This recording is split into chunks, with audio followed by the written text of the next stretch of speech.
So this is the video reviewing for quiz 3. Quiz 3 will cover decarboxylase, deaminase, casease, urease. You should know a urease positive organism. Use the organisms to know list for which one. TSI, gelatinase, know a gelatinase positive organism. Again, use the organisms to know list. Motility, oxidase, catalase, and then the anaerobic jar and the thio broth. So these are the activities that will be covered on quiz 3. So let's start with reviewing what do you need to know for the decarboxylase test. So you want to understand that when we talk about decarboxylase, that decarboxylase is the purpose to determine whether bacteria can decarboxylate lysine or ornithine, and that lysine and ornithine are an amino group. If we look at our amino group in a decarboxylase experiment, we are removing this carboxyl group. So in terms of what you need to know in terms of the media, again, for every experiment, you don't have to memorize the entire list, but you should know the key ingredients that are in the media.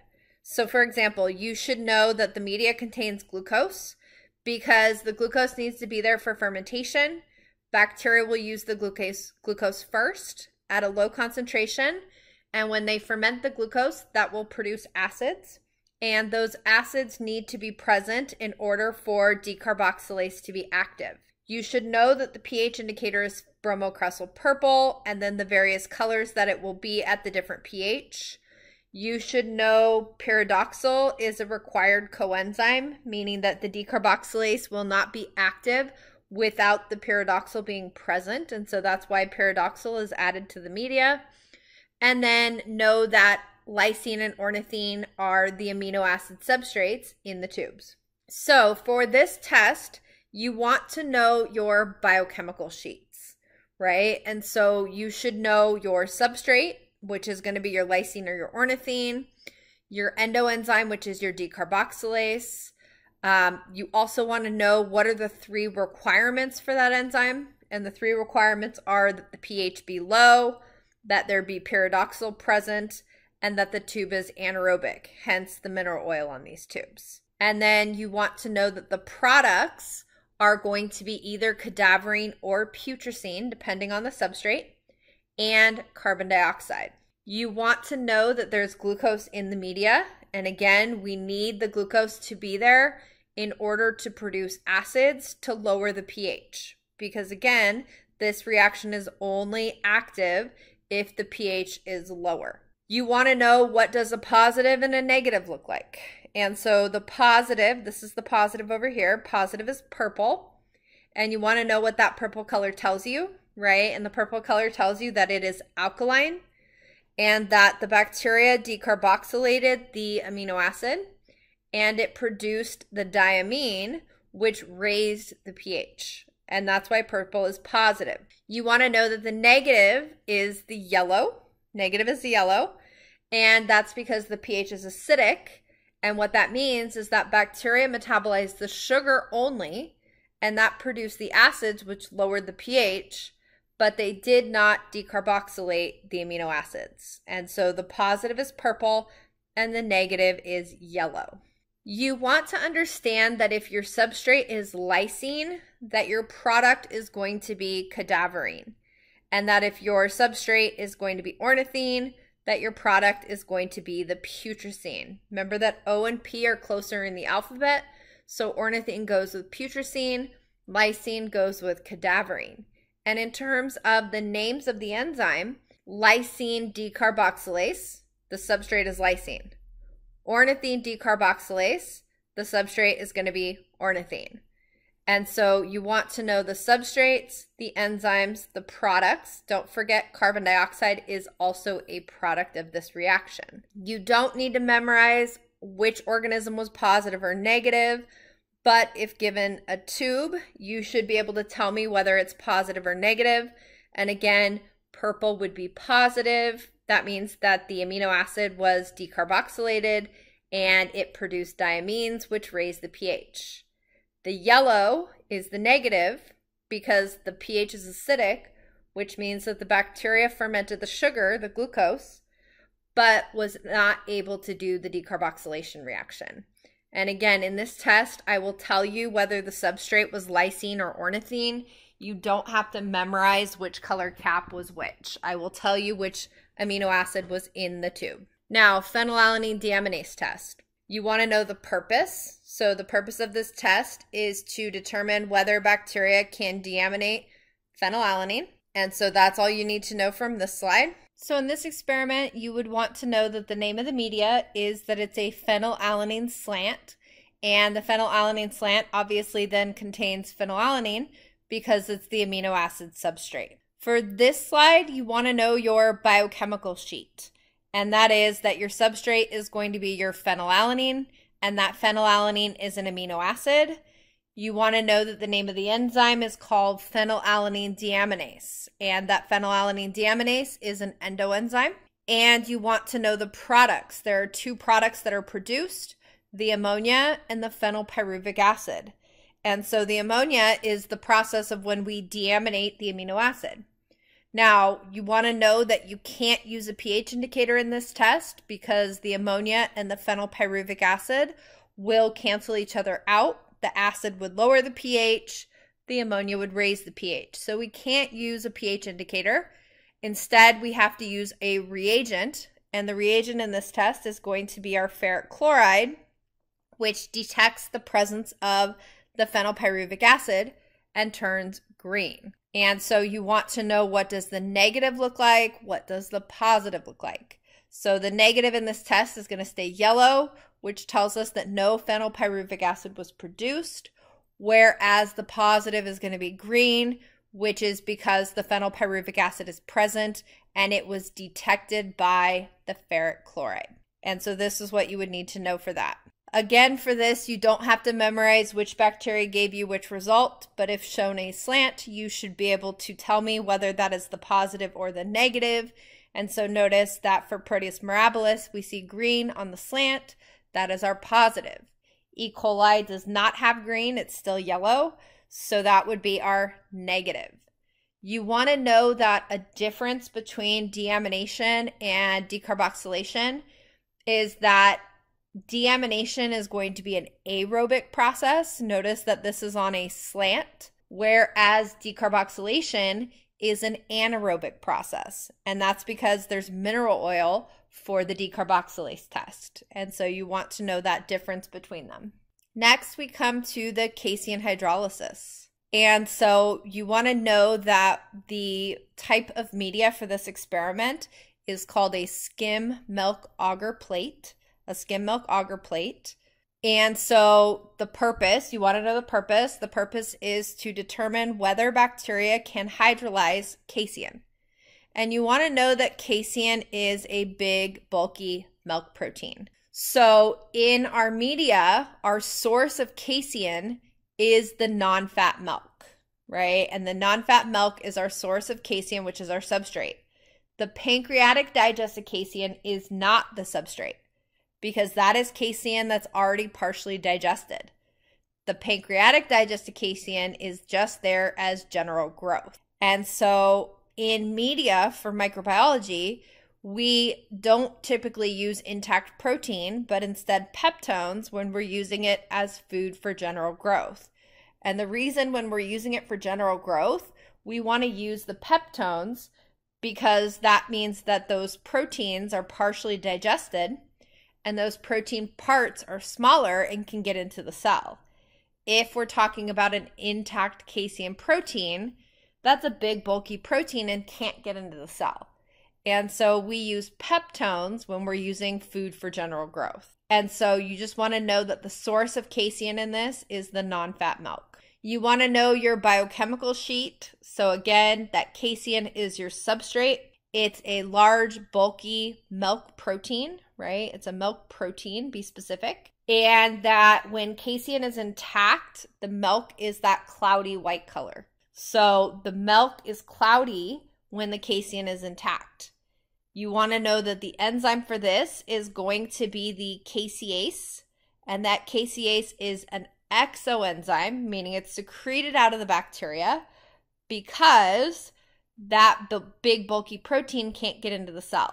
So instead, bacteria will secrete casease out of their cell they will break down casein, and your products are going to be the amino acids and the polypeptides. And so the amino acids and the polypeptides, when this is produced and the casein is hydrolyzed or broken down, the milk is going to become clear. And so what we see is that the positive is going to have clearing around the growth. That's our positive, because bacteria have secreted casease and broken down the casein.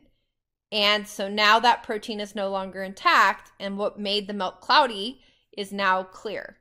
And so the clearing is going to be the positive. No clearing is going to be the negative in this test, because the casein is still intact and bacteria did not hydrolyze it. And so this is just showing you another example. And again, you want to understand that around the growth, notice we have the clearing. That's because the casein is hydrolyzed, it's broken down, and that big bulky milk protein is no longer present. And that's why we see clearing. There is no pH indicator in this test. There is no reagent in the test. It simply is the substrate still in the media, or was it hydrolyzed? And so that's your casein hydrolysis. So next we come to our urease test. And so in our urease test, you want to know that there is a urease tablet. Now, a student asked, does the tablet contain urease? No. The tablet contains urea, it contains the substrate, but it's referred to as a urease test tablet. And so it's just there to test if urease is present. The tablet itself does not contain urease. So you want to know your biochemical sheet for the urease. And so the purpose of that test is to determine whether bacteria can hydrolyze urea. So urea is our substrate. You want to know that it's found in urine and in stomach juice, and that the enzyme is going to be urease, and this is actually an exoenzyme. Especially this is important when we think about Helicobacter pylori, which is the organism that causes ulcers. And for that organism, the purpose of having urease is that the bacteria is able to produce ammonia, which will neutralize the stomach acid. And it needs to do that outside of the cell. So urease, even though urea is a small substrate, this is an exoenzyme because the ammonia is used to neutralize the environment. So you want to know that urease is an exoenzyme, and you want to know the products. So the products are going to be the ammonia, which is alkaline, which would raise the pH, and the carbon dioxide, which would be released as a gas. Those are my two products. So in terms of our tablet, again, it's going to contain urea, which is our substrate. It also has our phenyl red indicator. That's your pH indicator. There's no reagent in this test. There's only a pH indicator. And you want to know that the positive is going to be pink, which is alkaline, because the ammonia was produced. So notice that if urea was hydrolyzed, we get ammonia, which would raise the pH. So pink is positive. Negative is going to be yellow. And the yellow is acidic, and so, or orange, because ammonia was not produced. The tablet starts out kind of a yellow color to begin with. And so if the urea in the tablet was not hydrolyzed, it did not raise the pH and it stayed the same color. And so pink is positive, negative is going to be orange or yellow, neither of which indicates that alkaline products were produced. You want to know an example of a medically important urease positive bacteria. There were organisms that we did talk about, so Proteus mirabilis and Proteus vulgaris.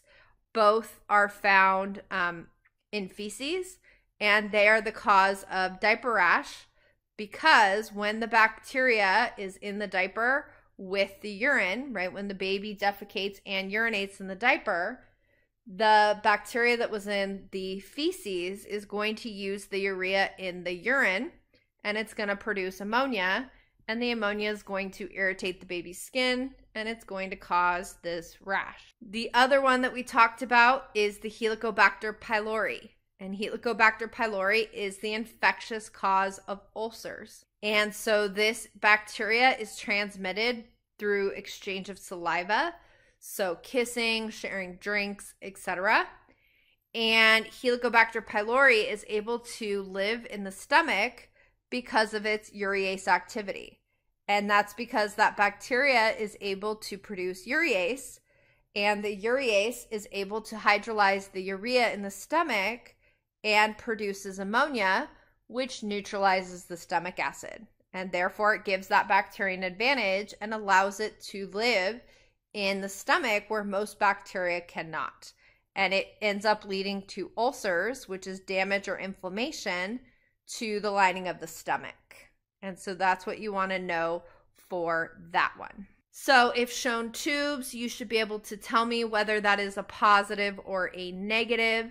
So again, positive would be pink because that indicates an alkaline pH and that the ammonia was produced. The negative is going to be either yellow or orange because alkaline products were not produced. So the bacteria did not have urease. Next, we have our gelatin hydrolysis test. So gelatin hydrolysis test, you want to know that we use these gelatin strips for this test. You want to know the purpose, right? And the purpose is to determine whether bacteria can hydrolyze gelatin. And so for this one, you don't have to know all the details about gelatin and collagen, but you do want to know your biochemical sheet. And so your substrate is going to be your gelatin, and gelatin is a large, bulky protein. And in this case, the enzyme is gelatinase, which is an exoenzyme because, again, the substrate is big and bulky. Bacteria have to break down or hydrolyze the gelatin outside of their cells, and the products are going to be our polypeptides and our amino acids. So those are our products, polypeptides and amino acids. So those are your products, and they're the products of gelatin being hydrolyzed. Now, in your test, this was an example of liquefaction. And what that means is that we started with a solid. Gelatin is a solid. And when gelatin gets broken down, the products are going to liquefy. And so if the gelatin is hydrolyzed, that solid is no longer on the strip. And so you want to know that if you see this blue, that is going to be your positive, because what has happened there is that the gelatin, that solid that was on the strip, that solid has been degraded. It's been broken down by the bacteria, and the gelatin was hydrolyzed, and now it has liquefied, and there's no more gelatin solid on that strip. The negative is going to be not blue, meaning the strip looks the same all the way up and down because the gelatin is still present on that strip. So you want to know an example of a medically important gelatinase positive bacteria. Again, use your organisms to know list to help guide you. But there were two that we did talk about. So Clostridium perfringens, which is the cause of gas gangrene, and Pseudomonas aeruginosa, which is a common cause of death in burn victims. And so this is just showing you what the positive and the negative looks like. Notice that Pseudomonas aeruginosa, that is your positive. You can see the blue strip because the gelatin that was on the strip, that solid, was hydrolyzed and it liquefied. And so now there's no more gelatin on the strip and we can see the blue backing. The E. coli, on the other hand, notice there is no blue. The strip looks all the way the same up and down the strip, which means that the gelatin is still intact on that strip. And because the gelatin is intact, right, the strip is going to look exactly the same. So that means bacteria did not hydrolyze the gelatin. So next we have our motility test. The purpose of this test is to determine whether bacteria are motile, meaning can they move. And so indirectly what we're testing is, do bacteria have flagella? Flagella is a main motility structure. So if they're able to move, it indicates that they likely have flagella. In terms of your motility test, the things that you want to know is that we do have a low percentage of agar. You don't need to know the numbers, but just know that we have a low percentage of agar. And the purpose of that is that it creates a semi-solid for detection of motility. Because if it's too solid, bacteria are not going to be able to move. If it's a broth, bacteria are all going to mix together and you can't determine if they're motile. So we have a low percentage of agar in our motility agar. The other thing you want to know is for your biochemical test. Your substrate in this is going to be your TTC, and your TTC is there to detect bacterial growth, basically to show you where the bacteria grows, the presence of that bacteria. So when we start with TTC, that's in the media, and that is our substrate, and it's colorless. TTC is in its oxidized form. However, our enzyme is going to be what's referred to as a reductase, meaning it's going to reduce TTC. And so this is going to be various endoenzymes. There are various endoenzymes that function as reductases. Now, reductases are going to be found in all bacteria, and as a result, all bacteria is going to grow red. You're not going to say, well, red is the positive and no red is negative. No, that's not the case. In this case, it's all red. All the bacteria will be red, but what we'll be looking at is where is the red. So the reductase is there. Those are your various endoenzymes. And your product in this test is going to be the formazin. And the formazin is going to be the reduced form, meaning that when the reductase reduces TTC, the product is going to be the formazin, which is reduced, and it produces a red color. So again, all the bacteria that grow are going to be red. It's going to be a matter of where is red. So again, the red color, this is important. The red color just tells us there's bacteria present. It's not like many of our other tests where, one color tells you one thing and another color tells you something different. Like for the phenylalanine deaminase, green is a positive and the yellow is a negative. It's different for the motility test. In the motility test, all the bacteria are red. The red is not the positive. It's where is the red. So on your biochemical sheet, your positive is going to be this fuzziness away from the stab line, which means that bacteria are motile and they were able to move through the agar. Your negative is going to be growth only along the stab line. So the bacteria is not motile. It was able to grow where it was inoculated, but it was not motile. It did not move away from the stab line. So you want to know, what does your positive look like?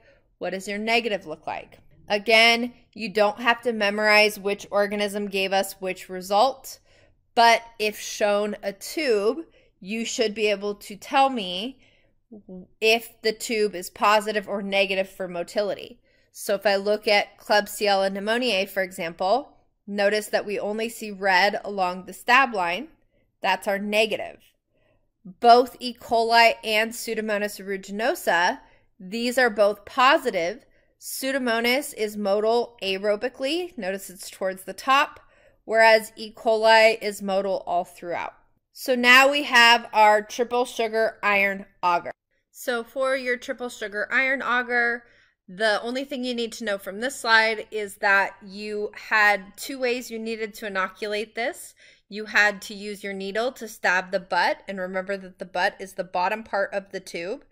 And then you use a loop to zigzag inoculate the slant. So you want to know for the TSI that the purpose is to differentiate bacteria on the basis of glucose fermentation, lactose fermentation, sucrose fermentation, and sulfur reduction. And so you want to know the sugars that were in the media. So glucose was your monosaccharide, and it was there in a low concentration. And so it was tenfold less than the disaccharides, which is lactose and sucrose. And so glucose is there at a low concentration. Bacteria will use that as a food source first. And then when the glucose runs out, bacteria have a choice. They can either use a disaccharide, so lactose and or sucrose, or they can use the peptones.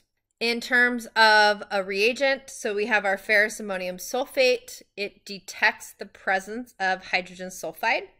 So it's a hydrogen sulfide detector reagent, and if H2S is present, it's going to turn black. You want to know that the media contains the sodium thiosulfate, which is our source of reducible sulfur. So that's our substrate in the sulfur reduction part of this test. You want to know that there is a pH indicator, and the pH indicator is going to be your phenyl red, and the phenyl red is used for the sugar metabolism part. And so for this test, for the TSI, I mentioned that you should have 2 biochemical sheets. One biochemical sheet is for the sulfur reduction part of this experiment, and the other biochemical sheet is for the sugar metabolism. So this is your biochemical sheet for the sulfur reduction part, right? And so your substrate for this, you have 2 substrates. You have cysteine, which is your amino acid substrate that's found in peptones, and you have sodium thiosulfate, which is a substrate that is put into the media. So you have 2 substrates. You want to know that there are 2 enzymes, cysteine desulfurase and thiosulfate reductase. Both of those enzymes are endoenzymes, and they require a low pH from the fermentation of sugar. And so again, remember that in order for H2S to be produced, the pH must be acidic. And so you have to have a low pH in order for this reaction to occur. Your product for both reactions, so both when cysteine is used as well as sodium thiosulfate, your product is going to be the hydrogen sulfide, the H2S, and that will interact with the reagent that's already in the media, which is your ferrous ammonium sulfate. So under reagent for this biochemical sheet, you're going to put ferrous ammonium sulfate. Now, in terms of pH indicators, for the sulfur reduction part, we don't need the pH indicator. The pH indicator is going to go under the sugar metabolism part. So for this biochemical sheet, under pH indicator, you can just put none. In this test, we're using our ferrous ammonium sulfate as our reagent. It's going to detect the hydrogen sulfide.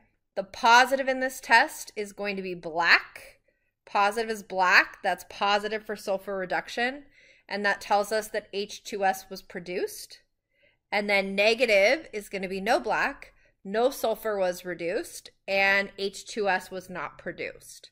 So this is one biochemical sheet. One biochemical sheet is dealing with the sulfur reduction part. The other biochemical sheet is going to be dealing with the sugar metabolism. And so in the sugar metabolism, we have 3 possible substrates: glucose, sucrose, and or lactose. So we have 3 substrates. Our enzymes are various endoenzymes, right? Metabolism of sugar would be various endoenzymes. And when we talk about fermentation of sugar, our products are going to be acids, alcohol, plus or minus gas. So plus or minus gas. So those would be your substrates, your enzymes, and your products. Again, you're going to put for this part, your pH indicator is phenyl red. For the sugar metabolism, there is no reagent. There's no reagent for this part of the test. Now, under positive and negative, there are different types of reactions that you could get. So if the tube is yellow, yellow, so yellow slant, yellow butt, that means that the organism can ferment glucose and at least 1 disaccharide. Could be both, but at least 1. And when they use the disaccharides, that is going to keep the pH low, and the tube is going to stay yellow throughout. If we see a yellow butt and a pink slant, a yellow butt and a pink slant means that we have a glucose-only fermenter. And the slant turned pink because when the glucose ran out, the bacteria could not use the disaccharide and instead use the protein, and they did so aerobically because the aerobic portion grows faster. And so you end up with a pH reversion where the slant is pink and the butt is yellow. And so that result, that readout would be that that is a glucose-only fermenter. It does not use a disaccharide. If the tube is either pink-pink or pink-orange, that means that's a negative for sugar metabolism. Sugar was not metabolized, only the peptones were utilized. And either they were only utilized aerobically, meaning only on the slant, or all throughout the tube. And so you want to understand what the different colors tell you in this experiment. So what you can see is, again, if you see a pink slant and a yellow butt, again, that means it's a glucose-only fermenter.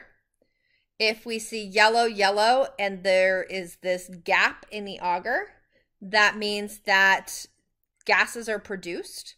So bacteria use glucose and at least one disaccharide, so lactose and or sucrose. Pink-orange means that the organism is a non-fermenter. It uses peptones, but aerobically. If it's pink throughout, that's a non-fermenter, non-saccharolytic. It uses peptones aerobically and anaerobically. If we see yellow and black, remember that underneath the black is always yellow, so that's the equivalent of seeing yellow, yellow, which means it's an all-sugar fermenter. It uses glucose plus at least one disaccharide. And the black then also tells you that it produces hydrogen sulfide. It's able to reduce sulfur. If we see pink and black, remember that underneath the black is going to be acidic. This is a glucose-only fermenter, and it's positive for hydrogen sulfide, which is why it's black.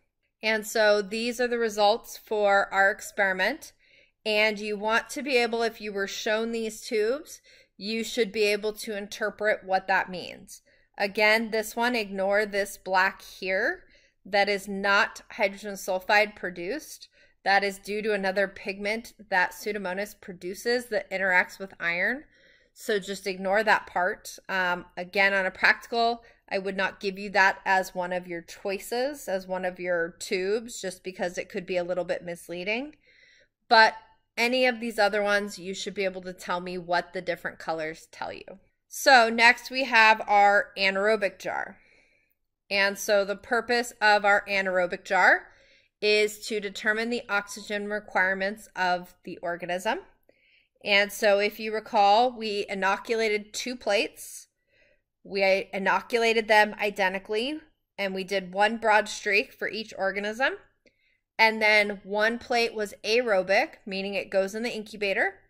And the other plate is your anaerobic, and it goes in an anaerobic jar. And then we look at our plate to see what is the oxygen requirement for that organism. So for our anaerobic jar, we have our resazurin, which is our O2 indicator. That would be the strip that we put inside the jar to determine if the jar is in fact anaerobic. And so when it's pink, it means that the resazurin is oxidized, meaning oxygen is present and it is aerobic. When it is clear, when it's paper colored, that means that the resazurin is reduced and it's anaerobic. So what that means is when we have our anaerobic jar sealed, we want to see that that strip is white, which tells us that in fact the jar is anaerobic. You want to understand redox reactions. So oxidation is a loss of electrons, reduction is a gain of electrons. And so in our anaerobic jar, in order to make the jar anaerobic, oxygen had to become reduced. It had to gain electrons, gain hydrogens, and it formed water. So what reduced the oxygen? Well, we had these packs in there that contain these anagen chemicals. And these anagen chemicals are there to reduce the oxygen to form water. And what that does is it makes it so that there's no longer any oxygen in the jar. And in fact, now the jar is anaerobic. So this again is just a reminder of how this setup was. We have our anagen chemicals. Those are there to reduce the oxygen to form water. We had our Respiration, which is our O2 indicator. And again, when the jar is sealed, if this works properly, our indicator should be clear, meaning just paper colored. And so let's look at. You want to know these different types of terms in terms of an organism's use of oxygen. So an obligate aerobe, for example, requires oxygen. It uses O2 as the final electron acceptor, and it requires it. A microaerophile is a little air lover. It needs a low concentration of oxygen. An obligate anaerobe grows only anaerobically, grows only in the absence of oxygen, and that's because for them, oxygen is toxic. Our facultative anaerobe grows with or without oxygen, but grows better with, right? And so that's because they do use oxygen as their final electron acceptor.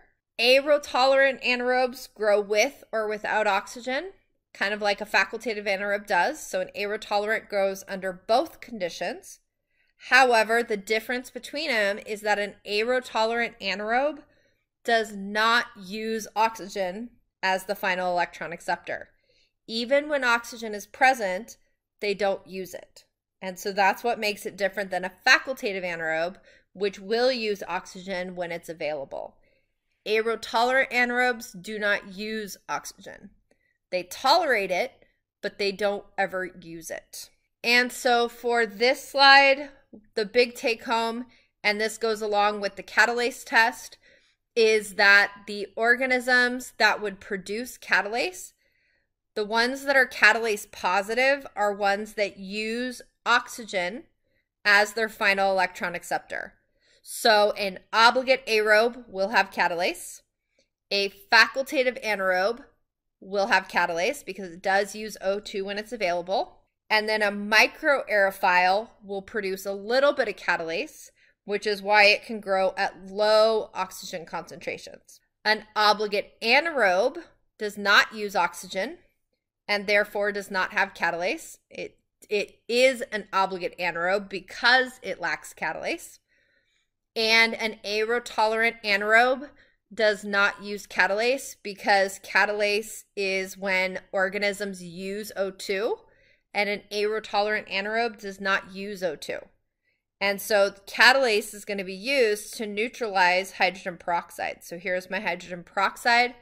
Hydrogen peroxide is going to form when an organism grows where O2 is available. And when O2 is available, they will produce hydrogen peroxide, and they have to have a way to neutralize that. And so that's where catalase is going to come into play. So catalase is going to neutralize the hydrogen peroxide, and it's going to form water and oxygen. And so this water and oxygen are the products of the catalase enzyme. And so aerotolerant anaerobes do not produce catalase because catalase would produce more oxygen, and they don't use oxygen. So instead, they have an enzyme called peroxidase. You don't have to know that for the exam, but you will use that when you get into the lecture portion. So for the anaerobic jar, if you see, like for example, Pseudomonas grew only aerobically, but not anaerobically. Pseudomonas aeruginosa is going to be an obligate aerobe. Staph aureus grew both aerobically and anaerobically. That is going to be our facultative anaerobe. And Clostridium sporogenes grew only anaerobically and not aerobically. So Clostridium is going to be an obligate anaerobe. And for this experiment, there are organism names that you need to know.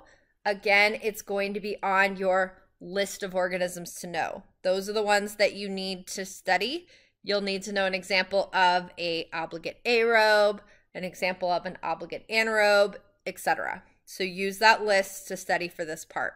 Now, the thioglycolate goes with the anaerobic jar because the Thioglycollate test is used to determine the oxygen requirements of an organism, meaning does it grow aerobically, anaerobically, or both. So the key ingredients that you need to know in the thio broth are going to be the name of the two ingredients that are there to reduce O2 into water, meaning those ingredients are there to make the tube anaerobic. And so there's two ingredients that do this: sodium thioglycolate and L-cysteine. And L-cysteine is a dimer of cysteine amino acids. It's these two cysteine amino acids put together. And so these two chemicals are in the thio broth, and they're there to make the tube anaerobic. Now, another important ingredient in a thio broth is going to be the resazurin. So just like in the anaerobic jar, when we have a strip of resazurin to tell us that the jar is anaerobic, we also have resazurin in the thio broth, because when it is pink, remember, is when it's oxidized and O2 is present. So it's pink at the top. This shows us where the aerobic portion is, and it's colorless at the bottom when it's reduced, which shows us that O2 is absent. So that allows us to see which part of the tube is aerobic and which part of the tube is anaerobic. So the three ingredients that are going to be important from the thio broth that you need to know would be the sodium thioglycolate and the L-cysteine. Those are both there to make the tube anaerobic. And then the resazurin is there as an O2 indicator to tell us where oxygen is present. Where in the tube is the oxygen present? So for this slide, again, if you see it growing only aerobically, we would call that a strict or obligate aerobe. You would want to know an example organism. Again, use that list of organisms to know and the disease that goes with it. You would want to know for an obligate aerobe what it would look like in a thio broth. So again, it would grow only in the pink portion where oxygen is present. For Staph aureus, it grew both aerobically and anaerobically. We call this a facultative anaerobe. And if we look at our thio broth, it grows aerobically and it grows anaerobically. So it grew both. When we look at Clostridium sporogenes, it only grew anaerobically. So we call that a strict or obligate anaerobe. And then if we look at how it grew in a thio broth, it only grew in the anaerobic portion. Neisseria meningitidis or Neisseria gonorrhoeae could not be grown using an anaerobic jar because it only grows, it's a microaerophile, which is a little air lover, and so it would not grow in the anaerobic jar, and it also wouldn't grow on the aerobic plate. But you could see the way that this grows if you were to use a thio broth, because in the thio broth, it would grow right where oxygen concentrations are low. So like right in between the aerobic and the anaerobic. So these are some examples of thio broths and the way that they look. Again, you don't have to differentiate which one is E. coli and which one is Staph aureus. But what you want to realize is if you look at these two tubes, you'll notice that these are both facultative anaerobes. They grow aerobically and anaerobically. Same thing with E. coli. Grow aerobically and anaerobically. These would be our facultative anaerobes. Grow with or without oxygen, but grow better with. Notice they both grow better with because they get a higher ATP yield. If we look at our other thio broths, we have our Bacillus megaterium in this case. This is a strict or obligate aerobe. Notice it only grows in the top portion of the tube. Clostridium sporogenes only grows on the bottom part of the tube. It does not grow in the aerobic. It's an obligate anaerobe. And then Neisseria is a microaerophile or a little air lover, and it grows right at the boundary of the aerobic and the anaerobic. So notice it's not on the very top. It's partway down, kind of right on the boundary of aerobic and anaerobic. And so that's the type of pattern you would see for a microaerophile. So next we have our oxidase test and our catalase test. You're going to see both of these are rapid tests. So for the oxidase test, you don't have to study this slide yet. You will learn this in lecture in our metabolism chapter. I just included that in this discussion because I wanted you to see where these electron carriers came from. So when we look at the oxidase test, we're looking at the electron transport chain. And those electron carriers all came from the earlier steps in respiration. And so you don't have to know this yet for lab. You will need to know this for lecture when we get to it, but for lab, you don't have to know this slide. The oxidase test. The purpose of this test is to test bacteria for the oxidase enzyme. Basically, what you're doing is you're testing if oxygen can act as the final electron acceptor during aerobic respiration. And so if we look at this electron transport chain, one of the things that has to happen is that oxygen has to act as the final electron acceptor. And so oxygen is going to be our substrate. Our enzyme is cytochrome C oxidase, which is an endoenzyme. And our product is going to be water. And so oxygen becomes reduced, it gains electrons, and it forms water. And so our substrate is the oxygen, our product is the water, and the enzyme in this experiment is going to be cytochrome C oxidase, which again is going to tell us if O2 can be the final electron acceptor in our oxidase test. So for this test, right, you have your biochemical sheet. So we already talked about our substrate, our enzyme, and our product. Our reagent is just the oxidase reagent. There is no pH indicator in the oxidase test. There is no media in the oxidase test. This is a rapid test. You want to include what does the positive and the negative look like. So the positive is going to be pink-red within 20 seconds. It has to be read out within 20 seconds.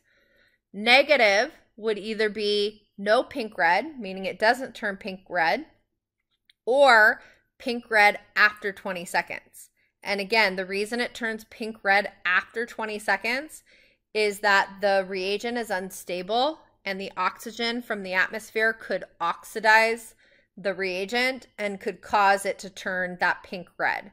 So we don't include any readout after 20 seconds because after 20 seconds, it could be just an auto-oxidation where the reagent is just unstable and it turns pink-red. So you want to understand that the 20 seconds is important. Pink-red within 20 seconds is a positive. Pink-red after 20 seconds is a negative. We also need to use a wooden stick to pick up the bacteria and not a loop, not metal, because the metal could also oxidize the reagent. So this is why we use a wooden stick. Again, you need to understand what does a positive look like, what does a negative look like. So if I look at my alkylogenase faecalis, that pink red is there. E. coli, that is not. So alkylogenase faecalis is positive for oxidase. E. coli would be negative for oxidase. And then lastly, we have our Catalase test. And so the purpose of our Catalase test is to test bacteria for the catalase enzyme. And this is an important part that you want to include on your biochemical sheet. Catalase is produced by organisms that use oxygen as the final electron acceptor in the electron transport chain. And that the purpose of having catalase is to neutralize hydrogen peroxide. So if the organism uses O2, occasionally they're going to form hydrogen peroxide. Hydrogen peroxide is our substrate. That's our substrate in this test. Our enzyme is going to be catalase. Catalase is an endoenzyme. It's inside the cell. And catalase is going to neutralize hydrogen peroxide into two products, water and oxygen gas. So these are our products. In terms of media, there is no media. This is a rapid test. There is no pH indicator. And in this test, our substrate is our reagent, meaning we're adding the hydrogen peroxide to the bacteria. And that's how we're testing if this reaction occurs. Now, you want to know what does the positive look like and what does the negative look like. So the positive is going to bubble when hydrogen peroxide is added. Because if hydrogen peroxide is added to the bacteria and the bacteria has catalase, they're going to take the hydrogen peroxide and they're going to produce O2 gas, which are the bubbles. The negative in this test is no bubbles. So when you add the hydrogen peroxide, they don't bubble. No O2 is produced because bacteria lack catalase. So you want to know for this one, what does a positive look like? What does a negative look like? And so this is just your setup. You want to understand that we would expect staph epidermidis to test positive because it's found on the skin. And if it's found on the skin, they're in contact with oxygen, and we would expect that they would need to have catalase to neutralize that oxygen, to neutralize the hydrogen peroxide that can form as a result of O2 being present. And so again, this is just showing you what the positive looks like. So again, the bubbles are going to be the positive, no bubbles would be the negative. And so that would be your Catalase test. And so these are the things that you need to study for quiz 3.